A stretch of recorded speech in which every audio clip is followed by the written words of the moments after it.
Hello साथियों, कैसे हो आप सभी। उम्मीद है आप सभी अच्छे होंगे। मैं अरविंद्र एक बार फिर से आप सभी साथियों का अपने परिवार हर क्लासेस 24 में आपका स्वागत करता हूं। जितने भी अभ्यर्थियों ने आरआरबी ग्रुप डी का फॉर्म भरा था उनके लिए एक बहुत ही महत्वपूर्ण सूचना है। आप इस वीडियो को बहुत ही ध्यानपूर्वक से देखें क्योंकि ये आपके लिए बहुत ही ज़रूरी सूचना। जितने भी अभ्यर्थियों ने ग्रुप डी जो रेलवे ग्रुप डी का फॉर्म भरा था उनके लिए बहुत ही महत्वपूर्ण नोटिस है, तो आप इसे अच्छे से ज़रूर देखें और इसे आगे वीडियो को देखने से पहले अपने इस यूट्यूब चैनल को जरूर सब्सक्राइब कर लें क्योंकि आरआरबी ग्रुप डी से संबंधित और भी कोई नई जानकारी होगी तो आपको सबसे पहले आपको अपनी इस यूट्यूब चैनल पर मिलेगी और साथ के साथ आपको नोटिफिकेशन भी मिल जाया करेगी। क्योंकि बहुत से ऐसे अभ्यर्थी हैं जो किसी कारणवश बिजी रहते हैं या जॉब भी करनी पड़ती है, उसके साइड से यानी अपनी पढ़ाई भी कर रहे हैं, अपनी तैयारी भी कर रहे हैं, तो उनको भी नोटिफिकेशन पहुंच जाया करेगी, कोई भी नोटिस आया करेगा तो इसलिए ज़रूर सब्सक्राइब कर लें। अब जैसे आपको बता दें कि आपकी जो अभी जो वैकेंसी आपकी 2024 में आई थी तो 22/1/2025 को इसमें क्या हुआ था, application were invited for various post in 1 to 7 पे मैट्रिक्स। उसके बाद scrutiny of the application have been completed and candidates can be view status of their application under provisionally accepted or provisionally यानी accepted with condition or rejected along with the reasons by login with the user credential www.rrbapply.gov.in. The link will be live from 24/9/2025 यानी कब से 24/9/2025 से आपको यानी ये link मिल जाएगा जिसमें आपको ये पता चल गया है कि जाएगा कि आपका मतलब फॉर्म एक्सेप्ट है या रिजेक्ट है।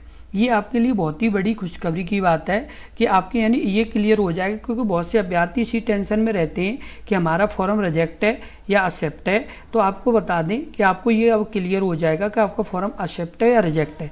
यदि बाई चांस किसी का फॉर्म जैसे रिजेक्ट होता है तो उसके लिए भी कुछ न कुछ जैसे सॉल्यूशन दिया जाता है, तो आप इस चीज़ का भी ध्यान रखें क्योंकि किसी अभ्यर्थी का ये रिजेक्ट है तो यहाँ पर स्पष्ट regarding application status SMS and email with be sent candidates registered mobile number and email mention in application.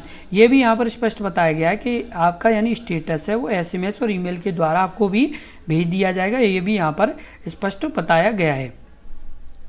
उसके बाद बता दें आपको candidates of all accepted candidate provisionally accepted condition accepted is purely provisional and his या her candidates liable to cancelled at any stage of requirement process और therefore in case any inconsistency deficiency falsified record यानी data furnished by them his her application any malpractice on the part of candidates coming to the notice RRB and stage of the requirement process।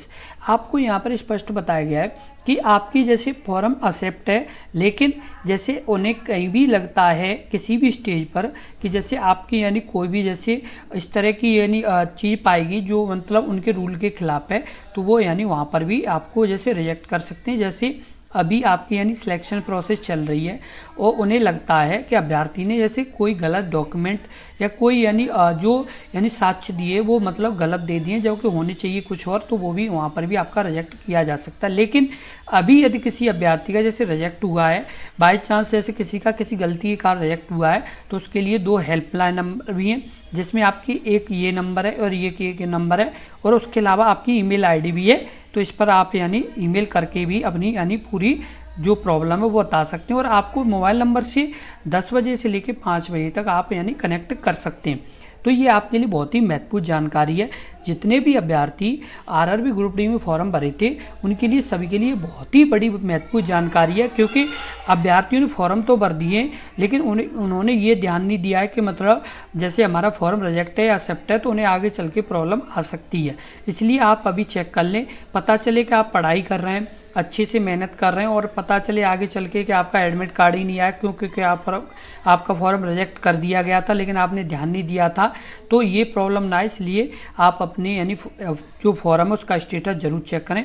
और साथ के साथ जितने भी अभ्यर्थी RRB group D exam की तैयारी कर रहे हैं तो उनको बता दें कि अपने इस यूट्यूब चैनल पर लगातार आपके एग्ज़ाम की तैयारी कराई जा रही है। पिछले यानी कई दिनों से आपकी लगातार वीडियो अपलोड की जा रही है, जिसमें बिल्कुल सही और सटीक जानकारी के साथ पढ़ाया जा रहा है। तो आप आज और अभी जुड़ें और अपनी तैयारी मजबूत करें।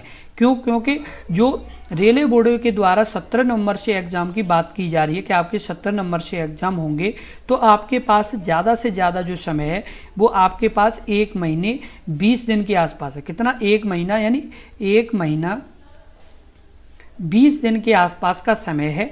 1 महीना 20 दिन में आपको यानी अच्छा स्कोर यदि करना है तो सही जगह और सटीक जगह पढ़ाई करनी पड़ेगी, तभी आपका अच्छा स्कोर हो पाएगा। क्योंकि आपको एक और चीज़ बता दें कि आपको ये लगता है कि हमारी मतलब पढ़ाई मतलब ऐसे ही हो जाएगी, तो आपका सिलेक्शन होना बहुत ही मुश्किल है। क्योंकि इस बार जो वैकेंसी है वो 32,000 के आसपास ही है। कितनी? 32,000 के आसपास वैकेंसी है, और इसमें फॉर्म पड़े हैं आपके 1 करोड़ प्लस। कितने? 1 करोड़ प्लस फॉर्म पड़े हैं। तो इसी से आप अनुमान लगा सकते हो कि 300 के आसपास बच्चे हैं। कितने? 300 के आसपास, वो भी कितने? एक सीट पर 300 के आसपास बच्चे हैं। तो आप इसी से अनुमान लगा सकते हो कि आपकी कंपटीशन कितनी हाई होने वाली है। अभी भी हम आपसे बार बार कह रहे हैं, आप अभी तक यदि अपने इस यूट्यूब चैनल से जुड़े नहीं हैं तो जुड़ें और अपनी तैयारी मजबूत करें, क्योंकि अभी भी आपके पास समय है। आप ये जो आपके पास करीब आपके पास 50 दिन के आसपास हैं, इसमें आप कुछ नहीं करेंगे तो कम से कम नहीं तो 20 प्लस नंबर बढ़ा लेंगे। कितने? 20 प्लस, और हो सकता है कि 30 तक भी आपके नंबर बढ़ जाए। क्योंकि बहुत से ऐसे अभ्यर्थी हैं जिनकी थोड़ी वीक है, लेकिन उन्हें सही जगह जुड़ नहीं पाए, इसलिए उनकी तैयारी मजबूत नहीं है। तो आप अभी और तुरंत जुड़ें और अपनी तैयारी मजबूत करें। और यदि आपको कोई भी और जानकारी लेनी हो तो आप इस वीडियो के कमेंट बॉक्स में कमेंट करें और आपको पूरी जानकारी मिलेगी। और आपको जैसे बता दें कि आपके आरआरबी ग्रुप डी से संबंधित हम बीच में जैसे हमें लगता है कि अभ्यर्थियों को कोई जानकारी देनी है तो हम बीच में बताते रहते हैं, जिससे अभ्यर्थी अपडेट रहें और अपनी तैयारी मजबूती के साथ करें और उनका आसानी से सिलेक्शन हो पाए। इसलिए आप लगातार जुड़े रहें और अपनी तैयारी मजबूती के साथ करते रहें। और यदि आपके यानी मन में कोई भी प्रश्न हो तो आप यानी कमेंट बॉक्स में कमेंट करें, हम आपको पूरी जानकारी देंगे। बस आप मेहनत करें, क्योंकि बिना मेहनत के आज के टाइम में सिलेक्शन लेना बहुत ही मुश्किल बात है। क्योंकि आपका ये जो 100 नंबर का पेपर होगा, कितना? 100 नंबर का पेपर होगा, इसमें आपके 25 नंबर की तो साइंस ही रहेगी। कितनी? 25 नंबर की साइंस रहेगी। तो इससे आपका यानी वेटेज बहुत बढ़ने वाला है। 20 की जीएस के यानी जो जनरल अवेयरनेस है वो आपकी 20 नंबर, तो 45 नंबर तो आपके यही हो गए। कितने? 45 नंबर आपके यही हो गए। उसके अलावा आपकी यानी 30 नंबर की रीजनिंग आएगी और 25 नंबर का आपका मैथ आएगा। तो ये आपके यानी 55 नंबर के दोनों आएंगे और 45 नंबर का आपका साइंस और जीएस का पोर्शन रहेगा। तो 100 नंबर का आपका पेपर होगा। तो इस चीज़ का आप ध्यान रखें कि आपको तैयारी बहुत ही मजबूती के साथ करनी होगी। और आपको बता दें, जो ये 25 नंबर की साइंस आ रही है, ये लगातार अपने इस यूट्यूब चैनल पर कराई जा रही है, जिससे अभ्यर्थियों के ज़्यादा से ज़्यादा प्रश्न सही हों। क्योंकि मैथ रीजनिंग इतना यानी वो नहीं है, आप प्रैक्टिस करते रहेंगे तो हो जाएगी। लेकिन साइंस की जब तक आप साइंस पढ़ेंगे नहीं, साइंस को आपको बिल्कुल सही तरीके से पढ़ाया नहीं जाएगा, तब तक आप समझ नहीं पाएंगे। और ये पूरी यानी जानकारी के साथ अपने इस यूट्यूब चैनल पर पढ़ाया जा रहा है, जिससे आपकी यानी तैयारी मजबूत हो और आपके यानी स्कोर में बहुत ही अच्छा बदलाव आए। इसलिए आप जुड़ें और अपनी तैयारी मजबूत के साथ करें, जिससे आपका आसानी से सिलेक्शन हो पाए। धन्यवाद।